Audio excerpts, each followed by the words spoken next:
harga diri gitu ya.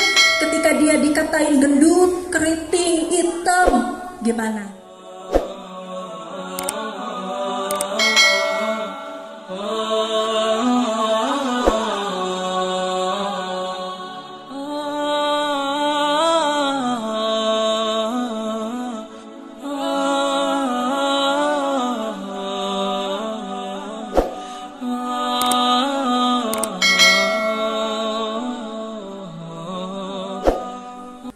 Nah ini ya, sekarang kita gimana nih kalau kita menghadapi anak-anak supaya nggak memberikan luka. Bapak dan Ibu di Al-Quran tuh udah ngajarin loh gimana sih kita berelasi, gimana kita mendidik anak. Di Quran surat Ali Imran ayat 159. Maka disebabkan rahmat dari Allah lah kamu berlaku lemah lembut terhadap mereka. Sekiranya kamu bersikap keras lagi berhati kasar, tentulah mereka menjauhkan diri dari sekelilingmu. Kalau kita bentak-bentak, kasar, mukul, wajar nggak anak menjauh? Ya kan Al-Quran juga udah bilang gitu ya, bukan begitu mendidiknya. Karena itu maafkanlah mereka. Ya Allah, kalau anak kita bikin kita kecewa atau apa, maafkan. Mohonkan ampun bagi mereka dan bermusyawarah dengan mereka dalam urusan itu. Kemudian apabila kamu telah membulatkan tekad, maka bertawakallah kepada Allah. Sesungguhnya Allah menyukai orang-orang yang bertawakal kepadanya. Jadi ya, kita memang berusaha yang terbaik, kita ikhtiar, kita mohon memberi maaf, kita berdoa. Selanjutnya ya kita tawakal. Yang penting ini dijalankan dulu nih step-stepnya kita sebagai orang tua. Ketika anak kita misalnya di usia remaja, tiba-tiba misalnya gabung geng motor, kena kasus tertentu, nih coba step-stepnya. Bermusyawarah. Kalau orang bermusyawarah nggak teriak-teriak kan, berbicaranya baik-baik. Jadi kalau kita penuh kasih sayang, anak juga kira-kira Bapak dan Ibu insya Allah sebandel-bandelnya dia juga ngelihat kita, ya Allah gitu, masih insya Allah lah gitu. Walaupun memang di Al-Quran kan kalau anak itu ada yang qurra ta'ayun, ada anak sebagai ujian, ada anak sebagai musuh gitu ya, macam-macam. Jadi emang kita harus siap dengan berbagai kondisi. Mudah-mudahan anak kita mah qurra ta'ayun ya, amin. Nah ini nih yang penting buat Bapak dan Ibu, kenali kebutuhan psikologis anak. Nah, aduh ini banyak ya, udah berapa jam ya? Gak apa-apa ya, sebentar lagi Bapak dan Ibu. Self worth itu apa sih? Harga diri. Anak-anak teh kecil-kecil dia punya harga diri gitu ya. Ketika dia dikatain gendut, keriting, hitam, gimana?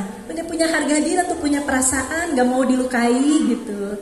Walaupun misalnya kenyataannya hitam ya, tapi kan kita bilang, ih kakak mah hitam manis gitu ya. Mangga kita nggak bisa bilang kalau anak kita berkulit sawo matang, masa kita mau bilang meningkat bodas. Atau yang realistis aja Bapak dan Ibu. Bodas memakai filter merenang etama ya gitu. Nggak apa-apa.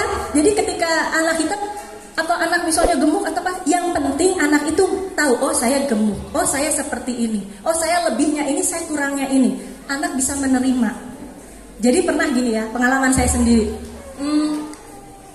Pola asuh saya dan orang tua kan beda ya. Jadi ketika anak saya pulang sekolah bawa hasil nilai, yang saya lagi nggak ada. Nih saya nilainya 80. Kok cuma 80? Sakit hatinya sampai sekarang nggak bisa hilang gitu ya.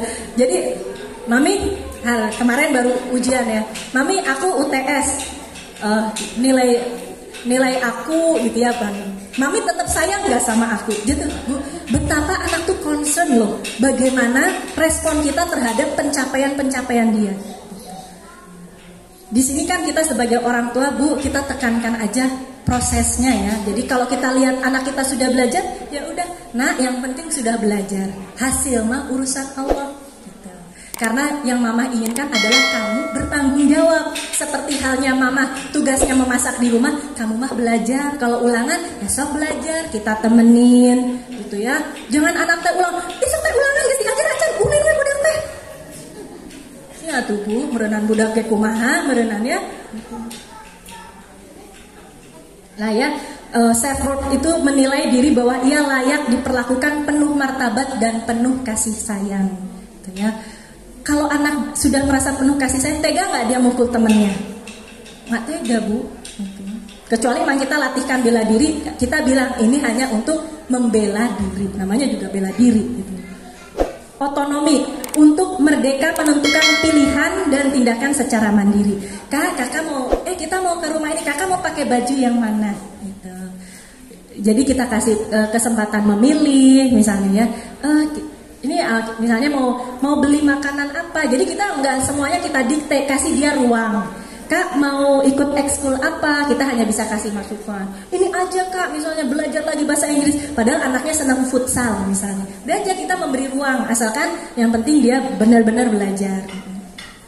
Ada lagi istilahnya self efficacy, jadi anak merasa mampu gitu, merasa bisa dan bangga melakukan suatu keterampilan hidup. Mungkin anak kelas 1, kelas 2 ada yang masih susah pakai sepatu gitu ya Bu ya, dibimbing dengan latih kasih sayang. Ada yang persiapan ke sekolah lama, ya Allah, bangunnya lama, makannya lama. Asuh dengan kasih sayang, ya pelan-pelan. Jangan lupa ketika dia ada kemajuan, alhamdulillah hari ini kakak lebih cepat 5 menit. Wah, gimana tuh kak tadi bisa lebih cepat 5 menit? Oh mami, aku udah nyiapin bukunya tadi malam. Itu tuh Bu, jadi anak juga menilai dirinya sendiri gitu. Kita suka nekeninnya kesalahnya anaknya aja. Makan teh lama, makan teh berantakan. Tapi ketika anak melakukan yang baik, jangan lupa Bu, jangan bosan-bosan menghargai. Cukup dengan tos, misalnya hebat gitu ya, misalnya. Subhanallah anak mami soleh, misalnya gitu, cukup gitu. Apalagi itu yang keluar dari mulut ayah, wah bangganya luar biasa gitu. Nah ini ya, setelah kita tahu nih keperluan anak tuh, anak perlu dihargai, anak diberi ruang untuk dia memilih, terus dilatih kemampuan-kemampuan. Sebenarnya ayah dan ibu lalu berbagi tugasnya seperti apa nih? Nih ya, ini sebelum berapa lagi nih ya? 3 slide lagi. Takutnya udah bosan kelamaan ngomong. Gak apa-apa ya Bapak dan Ibu ya.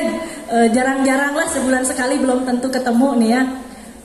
Nih Bapak dan Ibu, tugas Bapak dan Ibu teh gitu ya.